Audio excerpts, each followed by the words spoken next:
Hi, guys. This is Lydia Wente, the lifestyle coach, and we have such a fun interview today. I think you'll be excited about our guest here. She is just such an amazing leader of thought. I actually highly recommended by a friend. She's like, you need to fly out to another state to go to the workshop of this woman. And I'm like, who? And it was such an incredible event, one of the best organized events I've ever been at. And her message is just absolutely incredible. So as you know, on the Life with Lydia channel and lydiawente.com, what we talk about is really using the neuroscience principles of our chatter brain versus our you brain to navigate habits of health and happiness, and to be overcoming, things like binge eating, emotional eating, fear, like the things that hold us back. So although a lot of the emphasis has been, and I know a lot of you guys love to hear about, like the health and the habit part of it. You've probably seen a few videos about like the business part of it and like the relationship part of it. These principles of the chatter apply to so many things. And Tiffany has some really neat messages that apply to that. So speaking of, our person today that I'm interviewing is the lovely Tiffany Peterson. So I will go ahead and give you a little bit of an introduction, and then we'll get to the interview, and we have some really fun stuff for you planned. So Tiffany Peterson, she's a seasoned speaker and international coach, and she guides individuals, teams, and audiences in creating thriving lives and business results. So before founding her own company, the Lighthouse Principles, Tiffany worked with and for many popular brands like Franklin Covey, 7 Habits of Highly Effective People, the world famous Rich Dad Poor Dad series, and Jack Canfield, creator of Chicken Soup for the Soul series. Tiffany has been responsible for achieving sales budgets that range upwards of $40 million in annual revenue, and she loves sharing her sales secrets and strategies with others to help them create a sustainable income, living their business dreams.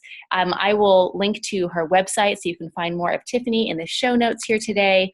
And it's so fun because Tiffany, her emphasis is really, business, and she helps people, build, amazing businesses. And that always comes with a psychological component, right? It always comes with overcoming fear. It always comes with, pushing your boundaries. And our thoughts are really, where a lot of those things start. So as you'll see, you've probably seen the testimony, or you will soon, of somebody who just wrote in with these neuroscience principles, and, he's been watching my videos, and he talks about how, yes, like this has helped him to stop binge eating, but he also doubled his business like that month. So it's all related, you guys. Like it is all related. So I'm so excited for us to be able to weave those business principles in with the mind principles, and they really are one of the same. And without further ado, I want to introduce the beautiful, wonderful, powerful Tiffany Peterson. Welcome to the show. You're so cute. You're adorable. So good to be with all of you. Thank you for having me, Lydia. I'm excited to be with your tribe. Well, thank you so much for being here. I'm excited for them to hear from you and your message. And I always love to start out with them just getting that personal taste of like you. So, I mean, we read a little bit in the bio, but like, what is like the right from you story of like, where did you come from? Why are you here? Why do you do what you do? And then let's dive into some of these fun topics. Okay, sounds good. The short answer to that, why do I do what I do, is God told me to do it, number one, matched with my own heart's desire, right? It was a combo of what I want to do and you choose to do it, right? Everything is ultimately a choice. And I remember years ago, I was speaking at this large women in business event, right? And there were these vendor booths, right, that you can have at these events. And this gentleman approached me, he was a life coach, and said, I've always wanted to be a speaker, right? And he looked at me and he said, how did you become a speaker? And even though, if you know me personally, I can be a little bit of a smarty pants. If we weren't on a recording, I'd use a little bit different language, but I can be a little bit of a smarty pants. And I promise that energy wasn't up, but I just looked at him dead on and I just said, well, because I decided to, right? Is that everything is ultimately a choice. And sometimes where we get stuck as humans is we're waiting for permission, especially women, right? We're waiting for permission. We're waiting for approval. We're waiting for someone like to drop us out of the sky like some heavenly messenger to say, Lydia, you can be a coach. or Tiffany, you can be a speaker or an author, or you can open your own business or write books or whatever the thing is that your heart wants to do. And when I say God told me to do that, it's because that's where my heart is, right? And they're together, God and my heart. And that our desire, the word desire in its original Latin context means of the Father. And I find that so interesting, is even if someone's higher power doesn't take on a masculine identity, right, is that I believe your desires come from a really divine place. So it's giving space where they can be fulfilled. But long story, very short, is originally I was going to be a special needs teacher. And I'm based here in Salt Lake City, Utah. And originally I started to pursue that path. And I was working in 3 classrooms over 2 years with kids with challenges, autism, Down syndrome, special needs. I've always just had a soft spot for kiddos that, struggle. And my path didn't stay on that path, and I went to work for Franklin Covey. Stephen Covey's great work, The 7 Habits of Highly Effective People, is a must read if you've never read it. And I went on to be, at 25 years of age, a top sales performer for them. And I had no sales skills because, again, I was going to be, right, a special needs teacher. Like many of you, you're probably thinking, even if you're like similar to my life and Lydia's like, oh, I want to coach, or I want to do this, or I want to do that. But guess what? I have news. You're in sales. Right? Getting your children to eat their vegetables is a sales process. Getting engaged, married is a sales process. Getting elected, getting people to donate money to your foundation. Everything in life is sales, and sales are simply relationships. So my story, right, I was going to be a special needs teacher in a traditional classroom is what I saw for myself. And it didn't turn out that way, right?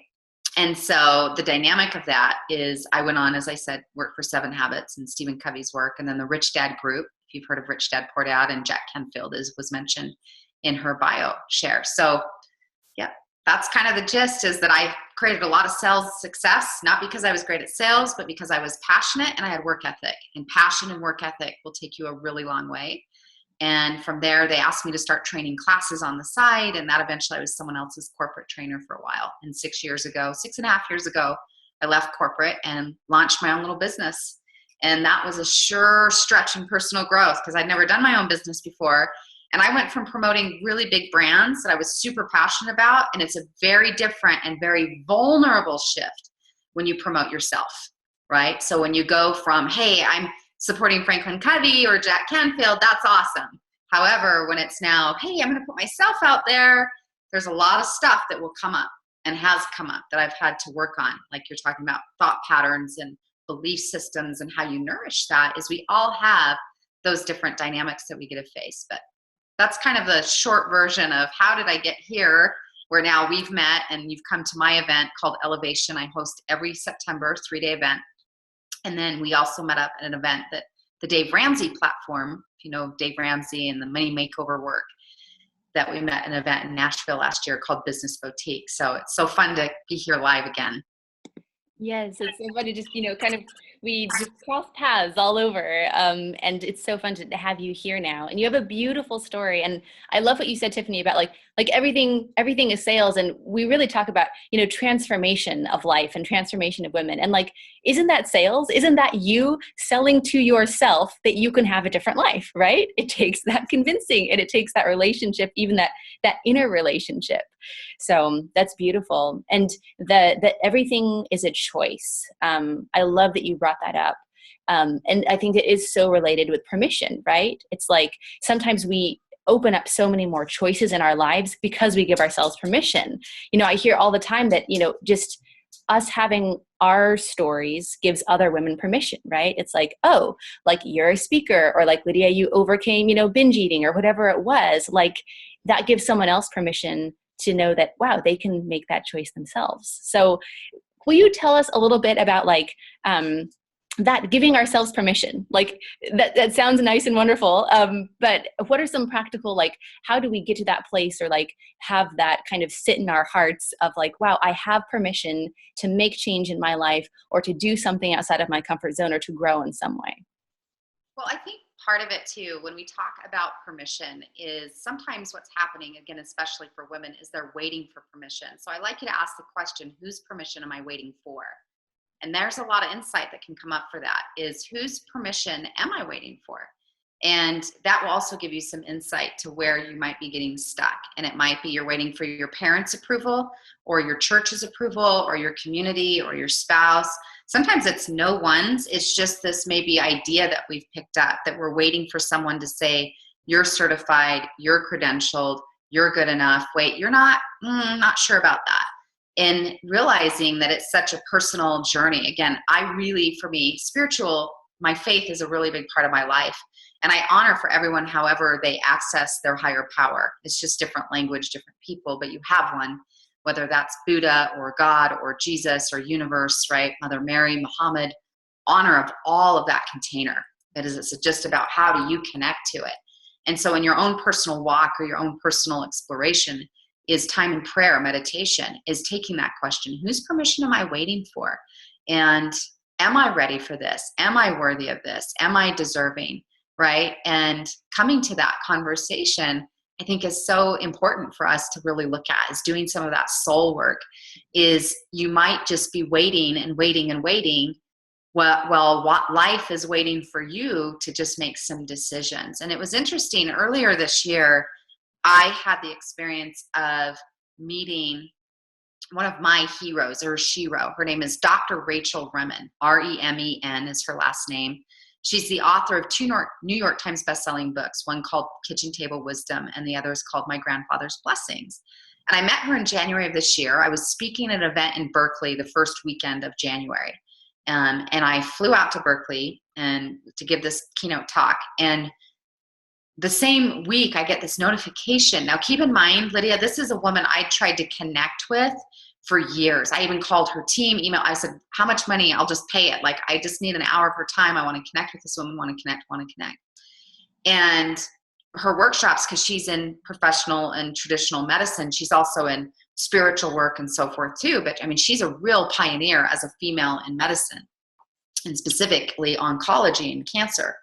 And, so anyway, long story short, I'm on the way out to this event, get this notification in my inbox that she's doing this open event at this spiritual center in Oakland, which was like 15 minutes from where I was speaking. How cool is that alignment? So I got to be in this small, intimate setting with her and this other author, about 60 of us. And she shared something that night that was really profound, where she said, a lot of you are waiting around to feel worthy and deserving. It's just a decision. Do you choose in? And what do you choose, right? Being successful is a choice. Being healthy is a choice. Building a great marriage is a choice, right? Building your business is a choice. And we sometimes forget that as we're waiting for our emotions to shift, right? Which is maybe some of the thought work you're talking about, is that we're waiting for like our feelings to change, or waiting for someone else to say, hey, Lydia, you're worthy and deserving. Tiffany, you're worthy and deserving. Oh, so-and-so, I don't know about you. And life is just waiting for us to choose in. And that's what she was reinforcing is, do you choose to participate? Do you choose in? What do you choose to create? And I've chosen to be a messenger. I've chosen to be a teacher. Again, I was going to be a teacher in a traditional classroom. I'm just still a teacher. And someone years ago said, you're still teaching special needs, right? Because we all have challenges we face, but it's just in whatever way. But my platform now is global and on different stages and doing things like this, versus the way I had the same heart's desire, so to speak, but I just thought it was going to look like this, versus on a global stage. But you could be anything you choose to be, right? It's just always a choice. Everything's a choice. And I love that knowledge, because then it gets us out of the emotional sticky points of like, oh, but am I worthy enough to do that? Can I really write a book? Well, what do you choose? Just a choice. Make a decision. So often, last week I was with a company in Dallas, Texas, keynoting their conference, and I was sharing this. This was really up for me last week, so it's bleeding over to today, into this week. Is what do I need to decide, right? What am I putting off choosing? And I pose that question to all of you watching this or listening to this is, what do you need to choose? What decisions do you need to make? Because life doesn't change by good information. You can listen to me talk, you can listen to Lydia talk, Tony Robbins, Jack Canfield, Marie Forleo, Oprah Winfrey, whoever you want to put out there, right? And there's a lot of great information. You can go to seminars and events, and I do those things all year round myself. I invest heavily back into my own personal and professional growth. However, It's just nice ideas until I make decisions and therefore take action on it. So it's looking at what decisions do I need to make is a great question for us to be entertaining. Maybe decisions like, what do I need to let go of out of my thoughts or beliefs? What do I need to let go of out of my pantry or my closet or out of my schedule, perhaps? As well as other questions like, what do I need to start doing? Or what's one simple habit will I be cultivating this month, right? A variety of things is looking at those questions, but it's all back to just simply making some decisions. Beautiful. And I love that you talked about, information is so good, but that isn't what creates the change. And one thing we talk about here is bridging the gap between what we know and what we do. Like we all know what to do, right? But like the doing it. And I love how that's so connected with the choice.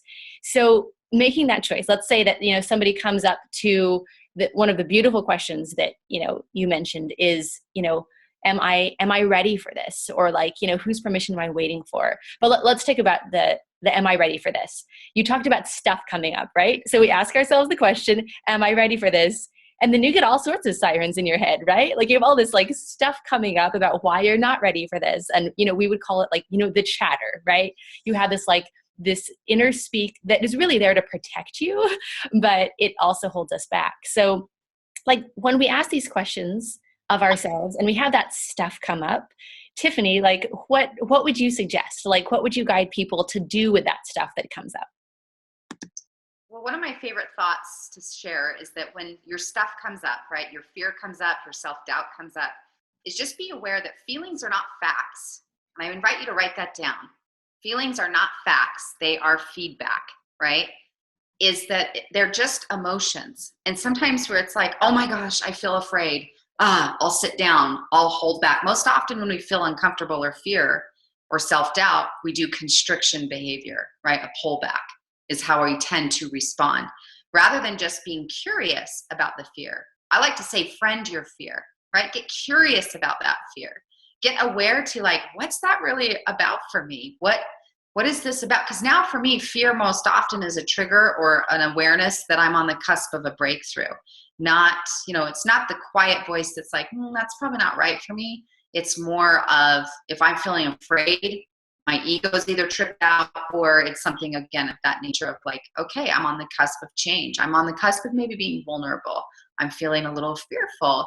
It's okay to have emotions. Don't condemn yourself. I mean, that's part of what makes being human so great, right? Is you feel joy, you feel fear, you feel excitement, and you feel, curious, and you feel sadness. I mean, it's all part of being human, all of it. It's just being aware that they are just feelings and they're feedback loops. They're just teachers. See your emotions as teachers and get curious. One thing I like to do is ask the question when I get stuck or things come up for me is, what's this here to teach me, right? That's helped me in some big, really intimate, sacred space when I was in a really tough spot or things I've had to face is, what is this here to teach me? And when I get curious about it, there's this, my very first book to personal development was James Allen's classic book, As a Man Thinketh, right? And one of the things James Allen teaches in that material is he says, within every circumstance is a spiritual lesson. And once you get the lesson, the circumstance will transition and pass away or move on. And so when you're stuck, let's say money's a big issue for you, or fear or self-doubt, or whatever it is that's coming up, is asking, okay, what's this here to teach me? What's the lesson here? Why have I repeated the same behavior? I have this issue coming up, right? Like when you were sharing eating disorders, right? Is that's just a behavior that's following some uncomfortable emotions. We all have ways, and some are healthier than others, but we all have ways of how we deal with our uncomfortable feelings, right? Some of us shop, some of us eat, some of us, don't eat, right? Is how we manage some of that anxiety and that nerves or fear. And some of us work a lot, or we do a ton of social media or internet time. We just numb out. We all have ways we numb out. And some, again, are healthier than others. But it's becoming aware of being able to sit with the discomfort and get curious about it is my best coaching, I think, truly is like, rather than it has to mean something, is I'm going to get curious about it. Sometimes I think thoughts still with all the personal growth. Of course, there's times I feel insecure. I go, oh, wow, I'm getting a wrinkle here. Or what's this thing? Oh my gosh. Or Or I have, like, wow, I don't know, am I doing the right thing? And how did I mess that up? And, there's still times I'm still working through it too, but it's just being aware of like, okay, what's that really about for me? When I'm feeling afraid, I want to shut down, I want to hide, I want to eat my feelings, or I want to shop my feelings, is becoming more conscious. What's this really about? And then just being really tender. That's the other thing, is to be really kind to yourself. And again, that's a choice. You won't always feel kind, but choose to be kind. It's a choice. It's saying, sweetheart, and that's how the language I like to use and I model for my clients, is to ask, sweetheart, what do you need, honey? What is it you need? It's like, see yourself, the 4-year-old. Do you have children, Lydia? I do. Yep. Yeah. So you've had a toddler before, right? I have. And that toddler flips out and they just start having a total, sometimes it's like, okay, what is this reaction of? It's like, sweetheart, what do you need? It's like if your 4-year-old had a really bad dream, a nightmare in the middle of the night, and rather than like, hey, get over it, we'd probably be a little more nurturing and kind.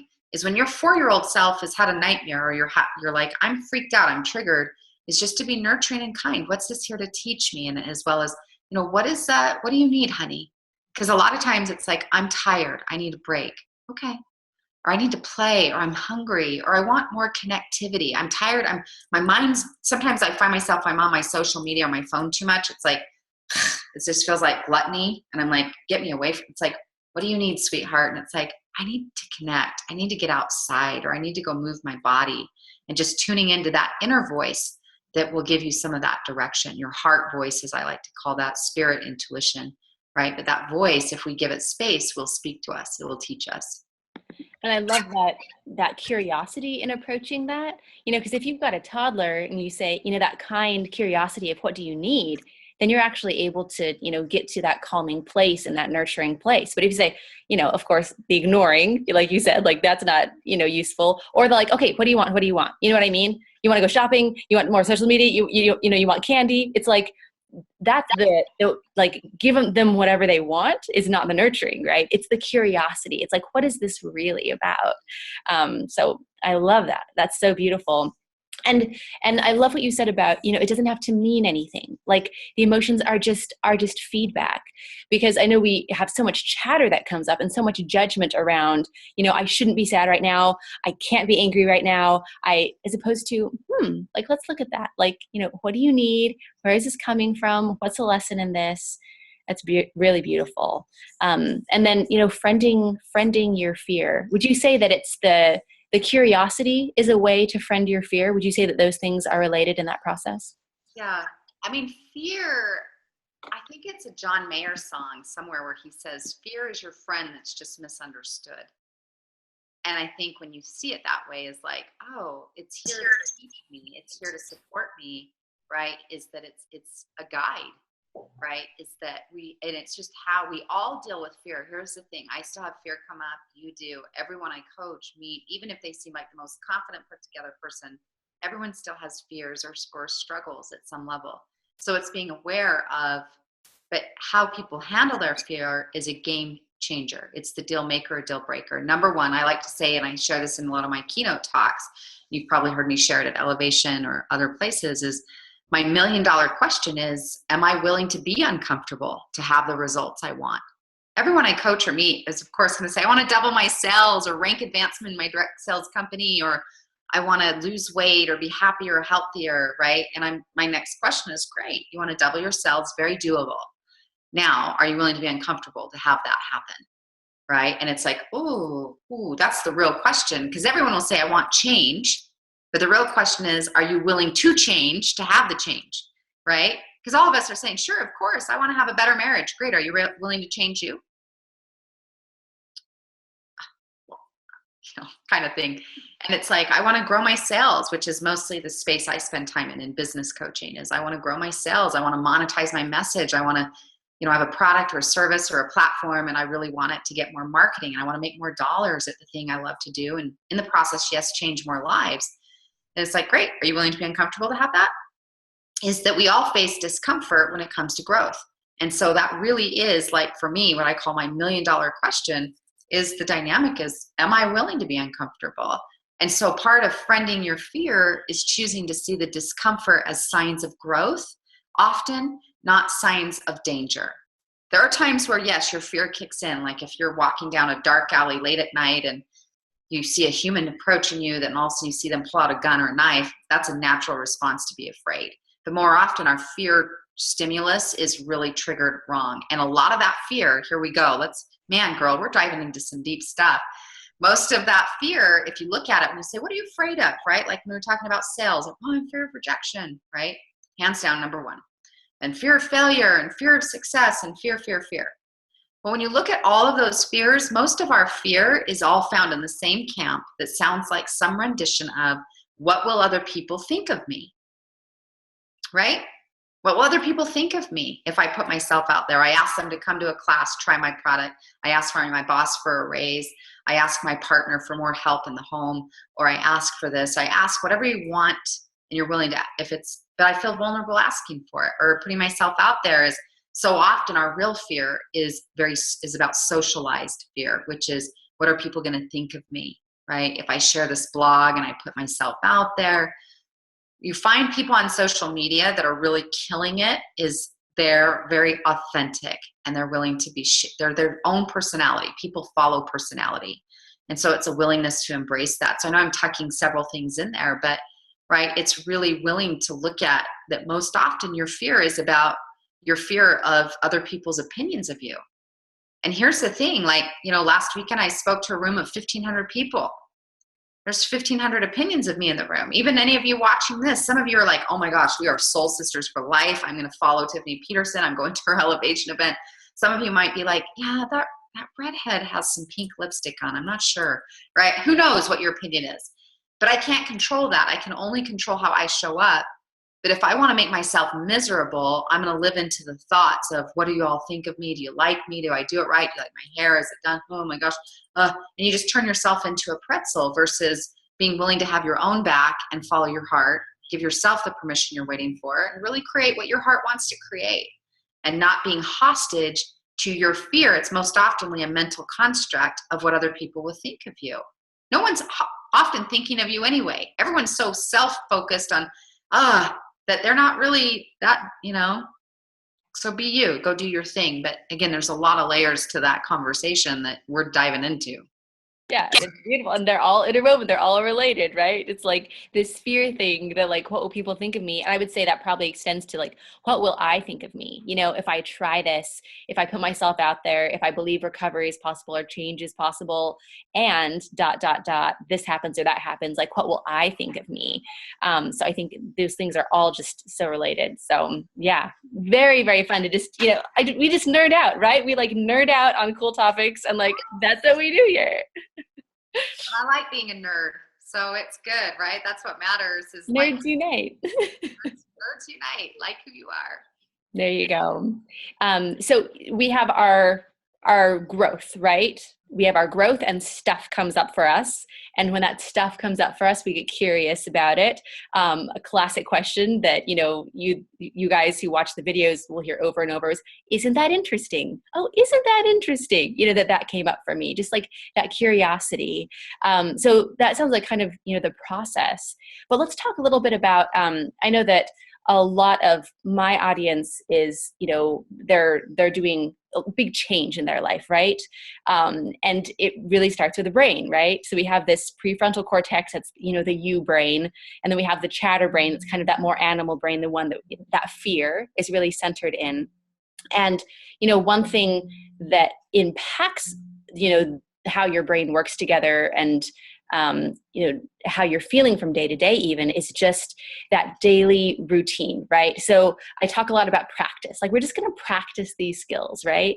But it can also be kind of exhausting to be going through this growth in our lives. So I love what you talk about is in self-care, like having a daily routine or things to just help you. And I want you guys to know how powerful this is for any sort of change or recovery, is that first taking care of you, because it literally impacts your brain. It literally strengthens your you brain, your prefrontal cortex, to be able to have, what it needs when you take care of you, whether that be sleep or whatever. So tell us a little bit about your message about self-care and how you see that relating to the change or the overcoming that these women would want to do. Yeah. So, first, I just really have an intuitive feeling at this moment of like, just like plugging into that and just having such honor for whoever is you're watching this, is that I honor your path. It takes courage to change, and your path of recovery and what you're working on. And so, as just a sister to another sister or a brother, I just want to say that I send my love to you and my blessing on you as you are on this path and willing and courageous to face it. So as Lydia is talking about, definitely I've come to learn for myself and for the clients I coach, right, is I get hired to often help people grow their sales. And the process of that and how we get there, it always begins with self-care. Is everything is energy. I want you guys to write that down. Everything is energy. And so how you show up energetically is a direct influence. How you feel has a direct influence. How you show up in a relationship, which that's all sales are, right? But at home and in business, in parenting, right? In finances, what you're manifesting or attracting there, everything at some level can have some degree of a reflection of self-worth or how you feel about you in your own skin. And here's the one thing I've gotten to learn very intimately. We aren't given a guarantee of who's coming and going in our life. The one relationship we're guaranteed to travel with is ourselves. And so I just invite you to make a choice, back to choosing, to choose to have a better relationship with you and to create a better friendship and companionship, as you are guaranteed to be with you in your own skin your whole life. And the faster that you can make peace with him or her, and not from a level of it's ever perfect, but make a decision and some real progress, some commitment to have a better relationship with you, the happier and more fulfilled you'll be, and that's actually more successful, right? Is that as you come from a place where you feel good, you'll perform better. Just true and true. So on my YouTube channel, which is just simply my first and last name, Tiffany Peterson, and Peterson is S-O-N, I have about 30 something videos on there of really rich, juicy content, right? From sales to peak performance. But there's a 3-part series on there I invite you to watch in detail, as I'll highlight self-care, but there is 3 meaty videos there called Self-Care Equals Success, and it's part 1, 2, and 3. And in essence, it just outlines some rituals and habits that have been transformative for me and for the clients I get the opportunity to work with. And so a couple of those, I'll just start with one. We'll share at least one. One is called the morning ritual, right? The way you start your day shapes your day. And even if you only have 10 minutes, what I call the sacred 10, is that you start your day with you. Is that especially when you're on a place of change, is it's really easy as humans to be stuck and struggle with comparison, right? And so if the first way you start your day is on your Facebook or your Instagram, you're immediately in someone else's agenda matched with potential comparison and seeing, oh, wow, well, look how they look in a swimsuit, or their house looks perfect, or they look so happy, or they're and then you can start a barrage of things. Is get grounded with you first, right? You start your day with you, ideally spiritually, mentally, and physically, that you have time for all 3, but you might only have 10 minutes. I care more that you establish the habit, because the habits are what create results. Habits always equal results, and that we start there. But this concept is how you take care of you, your mind, body, spirit, heart, right? Is that you choose to up level, not as a special occasion because it's Father's Day or Mother's Day or it's your birthday, that you on a regular part of your lifestyle is that you take time to fill you up and you're nurtured. Now, many of you as women, if you have children especially, you might sometimes have resistance to that, right? Because you're thinking, oh my gosh, like I gotta be a good mom, and you might be trapped by the mom guilt. But you know what? Every mom I've ever met faces that. And sometimes dads do too, absolutely, where it's the conversation of saying, oh, I could do more. I could be perfect. It's the never enough conversation. And so realizing, though, that part of being a great parent, part of just being a great human, is how do you feel in your own skin? And you're responsible for that. So it's choosing to have a better relationship with you, to have increased energy, to be more magnetic, where more opportunity comes to you, where people love to be in your space. And that requires us to up-level our self-care, right? And that we take better care of ourselves, that we're kind. We do things off our joy list, which is another habit you'll hear about on those videos too. You do a mirror exercise work. That's the most potent way to shift your self-esteem, is that mirror work. So there's just a couple of things shared in detail in those videos, but get the concept is that gosh, I'm going to choose if I want better results, right? As Jim Rohn has said, one of my favorites in personal development, he says, becoming and getting are like Siamese twins, right? When you look at it like this, they're Siamese twins. Technically, that might be connected, right? But he says, if you want more than what you've got, you have to become more than who you are, right? Is that everything is a match. And so if you're saying, I want better relationships, I want to grow my business, great. I have to become more than who I am to manifest and be in alignment to. Everything is about matching, right? Is it a vibrational match? Is it an alignment to? And that as you up level you, right, you become more than who you are, you attract at that level too. Is that if you want more than what you've got, become more than who you are. So become more happy, right? Happy people attract more success. So it's not a selfish thing. It's like, hey, if I want to grow this and do this, I want to be a better parent, I want to be better at business, great. Up level your self-care to help you be in alignment to the thing that you want to attract and create. That's beautiful. And I think that, like you said, a lot of times as women, especially I find this, and I see it in me too, of course, this perfectionist vein of like, okay, if I want more, I'm going to hold tighter. I'm going to be more strict. I'm going to, be more perfect, push myself more. And I think that you preach the truth, Tiffany, of like, it's about slowing down. It's about taking care of you.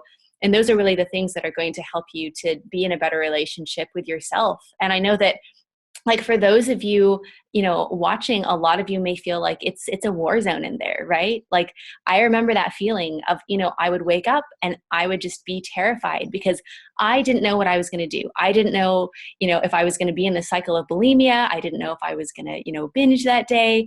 And just the other day, now that I am, completely free of any of those habits, I just realized like, wow, like I'm in this brain all the time and it's finally a nice place to be. Like it's finally like out in. And it's like having that change. Like, thank you, Tiffany, for all these wonderful things that you put out, because I think that this self-care is such an essential piece of like take care of you, because your brain is the only place you ever get to live. And for that to be a wonderful, refreshing, kind, curious place is like my wish for all of you. And we're all on a journey, there. So that is beautiful. You've given us, like you said, so many juicy, wonderful things today. I love what you've offered. Again, Tiffany's information will be in the show notes. I would encourage you to check out. She is so giving, like, at her event or just in her videos or her content. Like, I cannot consume at the rate that Tiffany gives. Like, she's just so giving with all of her different aspects. So take advantage of that.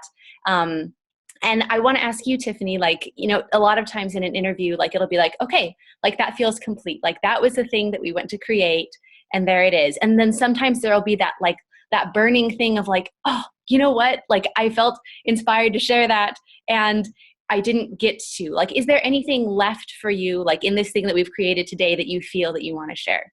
Definitely. There's one that's like trying to crawl out of my throat. That's like, you got to say this. Right. And it was what you were sharing. I just want to honor you for your courageous path and your willingness to be a voice and to share, hey, I've been here and I've been in this space with these habits and with this issue and challenge. And so I appreciate you being willing to be a voice, right? That there is hope and there is change that's possible. But when we talk about change, right, it's making choice to change, up level you, change yourself, change, go for your heart dreams. Yes. But be gentle in that process, which I've already said. But the one thing that I feel really needs to be tucked in here is the most important goal any of you ever make is that it truly is about progress and not perfection, right? Is that we are progressionary, evolving human beings. And oftentimes when we're making change, we try again to be perfectionistic, like you're saying, it's the all or nothing. And perfectionism is fear-based behavior. It's Elizabeth Gilbert, the author of Eat, Pray, Love, where she says, perfectionism is just fear in haute couture, right? It's just dressed up fear. Is that we're like, oh, I'm going to get ready to change, or I've got to do it perfect. I have to do my self-care perfect. I've got to, never binge again. I never have to. And it's like, hey, it's about, here's where I'm going. And I'm choosing, yes, to get healthier, to get happier, to be better, but not to turn that into one more thing you're just never enough at. if that's one message that, especially from my heart to any of yours, is really from that place. Man, that brings up some emotion for whatever reason. I don't know what you brought today, sister, but really, I just feel really strongly about that, is that you are you're a son or daughter of the divine, and you're an incredible human. And so often we're kicking our own butt so hard that that's not motivating. And so be kinder, right? But realize, again, yes, get on the path of change. Make some of these decisions. Choose to up level. Make some of those choices. Don't keep waiting, right? The waiting game is a waste. And in the same breath, also adopt that your new behavior is that progress is enough. You're a progressionary human. It's like, how many tries are you going to let your son learn or daughter learn how to walk, right? Well, you only get 5 tries. Sorry, you messed it up. You're out. No, it's just they're progressing and they're learning and adapting, and we're the same. We're still kids with longer legs.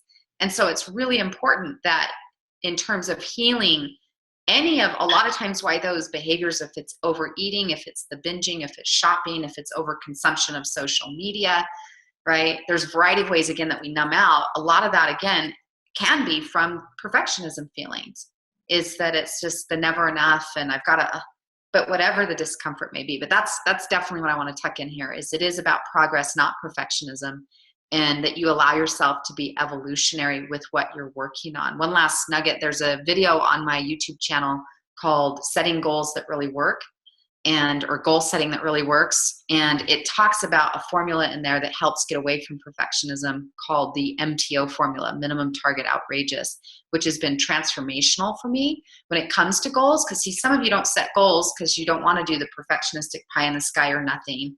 And it is about setting yourself up to make evolutionary progress so you are moving forward with the things that matter most in your sales, your income, your relationships, your health and well-being. Is to be a progressionary focused person is where I think so much more opportunity lives than perfectionism, for sure. Awesome. And I'm so glad that I felt to ask that question, because we almost didn't have that. We almost didn't have the thing that you just said, Tiffany. So it's like, okay. Well, thanks for being in tune, because I was like, I hope she asks me and allows me one more time, or I'm going to have to just like wedge in there like, hey, I got to say this progress, not perfection thing. That's really out for me that this audience needs to hear. So yeah, I love it. And I remember at your event, something that has stuck with me ever since is you said, are you willing to move forward imperfectly? And I have quoted you to my clients, and, it's like, okay, well, ready? Are you willing? Let's get curious about this. So beautiful. Such good stuff. Thank you for being on, Tiffany.